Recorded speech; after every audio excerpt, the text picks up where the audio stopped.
এখানে যারা আছে সবাইকে আসসালামু আলাইকুম। আমাদের জেলা পর্যায়ে যেহেতু সভাপতি আসছে, আমরা অষ্টগ্রাম থেকে আসছি, কিছু বলার আছে। কারণ আমরা তো নতুন প্রজন্ম, আগে যারা ব্যবসা করে গেছে অনেক ভালো পারফরমেন্স করছে।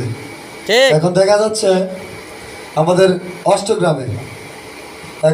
অষ্টগ্রামে এরকম একটা সিস্টেম হয়েছে, কম্পিটিশন শুরু হয়ে গেছে। ঠিক।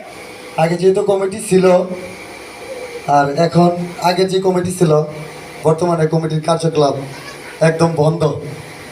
তাই আমি জেলা পর্যায়ে আমাদের সভাপতির কাছে আমার একটা আবেদন, আমাদের অষ্টগ্রামে যা কার্যকলাপ চলতেছে আমাদের একটা কমিটি দিয়ে এবং আমাদেরকে শান্তিসুষ্ঠুভাবে ব্যবসা করার একটা সিস্টেম করে দিক, এটাই আমার আবেদন।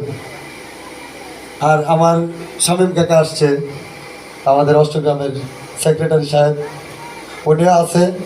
উনি আপনাদের সাথে আলোচনা করে আমাদেরকে একটা শান্তিসুষ্ঠু কমিটি দেওয়ার জন্য আমার আবেদন করলাম আর কি। আর যারা ছিল তারা তো আর আসে নাই, অনেকেই ছিল অষ্টগ্রামের ব্যবসায়িক, মোটামুটি প্রায় 30 জনের উপরে হবে মালিক, না 70 জন, আরো বেশি।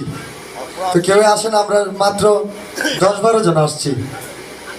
এই জন্যই বলছি আমাদের সভাপতিকে যেন আমাদেরকে সুন্দর একটা কমিটি উপহার দেওয়ার জন্য।